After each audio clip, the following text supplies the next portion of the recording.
Hello there. You're now with me, Charles Shaminato, for TVS News at 5. Let's begin with the headlining stories. An art installation dubbed Rainbow Ribbon is lighting up KENYALANG Park as part of the park's revitalization project. Part of the Art in the City project, the installation aims to revitalize the park.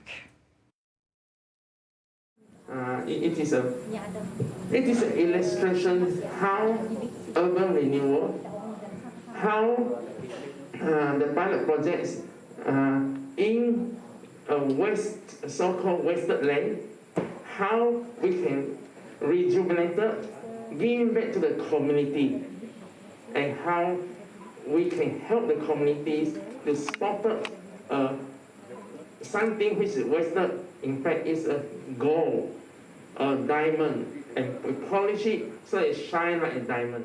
The art project was officiated by Deputy Premier of Sarawak, Datuk Sri Dr. Sim Kui Hian, on Sunday, adding the importance of a communal effort in every undertakings.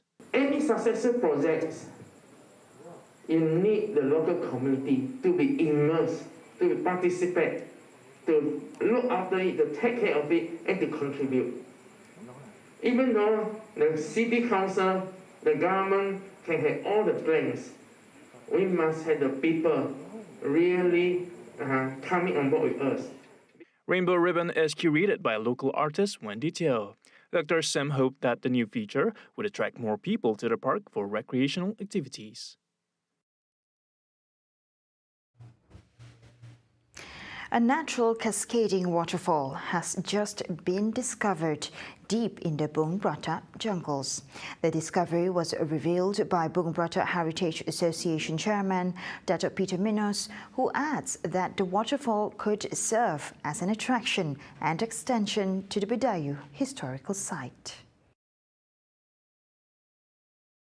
According to Minos, the waterfall was recently discovered by Bung Bratak Heritage Centre staff after an extensive search. A concrete path leading to the waterfall and the Bung Bratak summit was also constructed by the Sarawak Forest Department. He noted that the number of visitors to Bung Bratak is steadily increasing now that the COVID-19 cases are exhibiting a downward trend and as the country is now in the transition to endemic phase. With the latest nature discovery, Minos said Bung Bratak has everything to offer to visitors, from mountain scenery to jungle trekking. As we enter into the Ramadan season, the excitement of many cannot be contained as the Ramadan Bazaar finally opens after 2 years. However, with that said, parents are not advised to bring children, especially infants, to the Ramadan Bazaar to avoid the exposure of being infected by COVID-19. Deputy Minister of Health, Dr. Nur Azmi Ghazali said, although the country has finally transitioned into the endemic phase, he emphasized that children are still at risk. Kalau kita lihat tadi, ada yang agak bersempit-sempit itu memang satu suasana yang sangat tidak baik lah. Dan saya rasa kalau tempat tu agak sempit, terbaiknya jangan bawa anak-anak lah. Ini bukan kita tak nak nanti kita sambut Ramadan dalam keadaan sedih pula dan sibuk di hospital. Additionally, latest data shows only 38% of children and 91.7% of adolescents are vaccinated, with 67.3% being boosted. Therefore, this clearly shows a slow pace in vaccination rates among children. And now on to the next update. Eggs, chicken and beef supplies will be sufficient throughout the month of Ramadan in Sarawak. Minister of Domestic Trade and Consumer Affairs, KPTN HEP, Dr. Sri Alexander Nantalingi, pointed out with the reopening of borders, there will be an increase in demand, especially for food and essential items. He also appealed to traders to avoid indulging in the practice of profiteering, tapping on the announcement on minimum wage to take effect on May 1st. Some traders might have thought of raising the price of goods to make a profit, and that the ministry have warned them in advance. Meanwhile, he also encouraged consumers to use the price catcher application, which helps consumers make better choices and comparisons. On the other hand, more than 800,000 senior citizens aged 60 and above in the country have yet to receive the COVID-19 booster shots. Health Minister Khairi Jamaluddin said most of the COVID-19 related deaths involved the elderly, especially those yet to take the booster shot, leaving them at risk as the nation moves into the transitioning of the endemic phase. He reiterated his call onto the public to ensure elderly under the dependency to be administered of their booster jabs. Meanwhile, Malaysia registered 12,380 new COVID-19 infections as of Sunday. The Health Ministry also reported 30 fatalities, including 11 brought-in dead cases, with the death toll standing at 35,099 on Sunday.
Welcome back.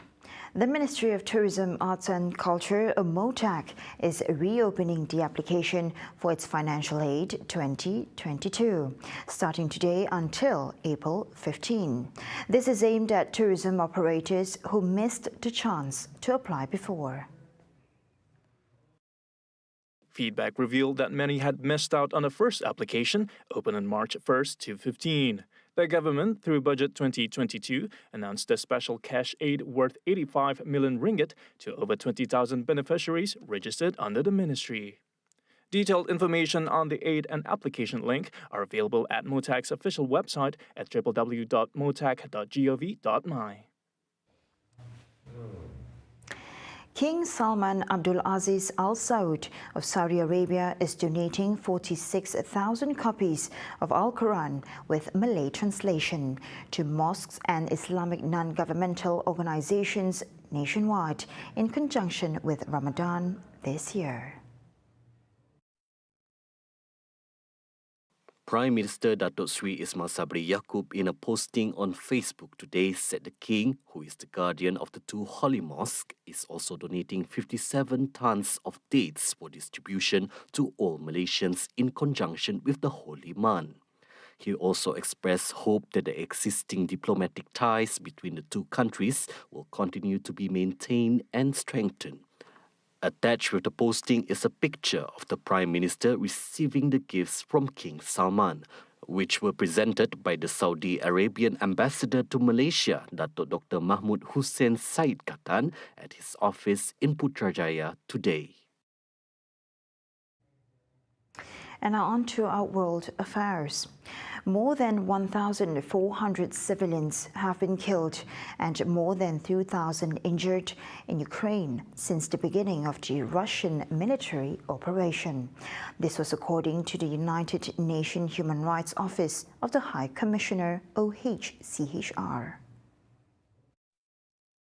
The office specified that 1,504 casualties, 468 killed and 1,036 injured were recorded in Donetsk and Luhansk regions, mostly on territories controlled by Kiev, and 1,951 casualties, with 949 killed and 1,002 injured in other Ukrainian regions. Majority of the civilian casualties were caused by the use of explosive weapons with a wide impact area, including shelling from heavy artillery and multiple launch rocket systems and missile and air strikes.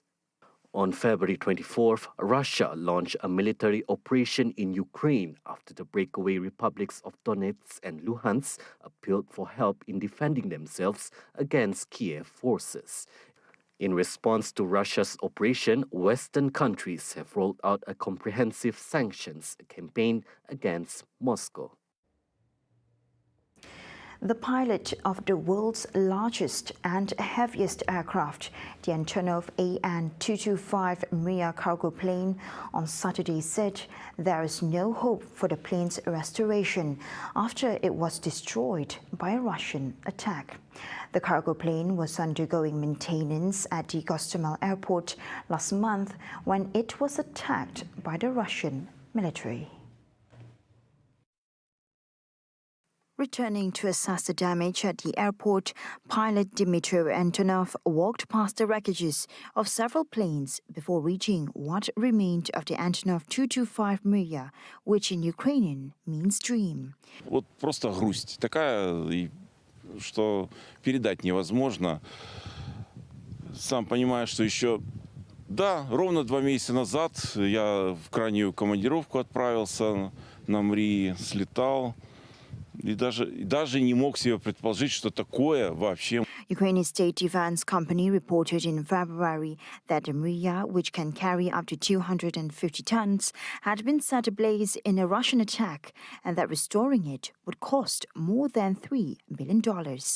The attack marked a tragic end to an aircraft that has seen more than 30 years of service, which first took flight in 1988. Only one Mrya aircraft was ever built, as construction on a second plane was never finished. Its popularity in the aviation world meant it often drew large crowds wherever it went, particularly when it made appearances at air shows and used to deliver supplies during crises in other countries, such as in 2010 Haiti earthquake, and transporting medical supplies during the early days of the COVID-19 pandemic. And that concludes TVS News at 5. For more updates, don't forget to tune in to 11:30 Nightline tonight with Douglas Elliott. Here with me, Shal Shaminato, and I'll see you next time. Have a good evening.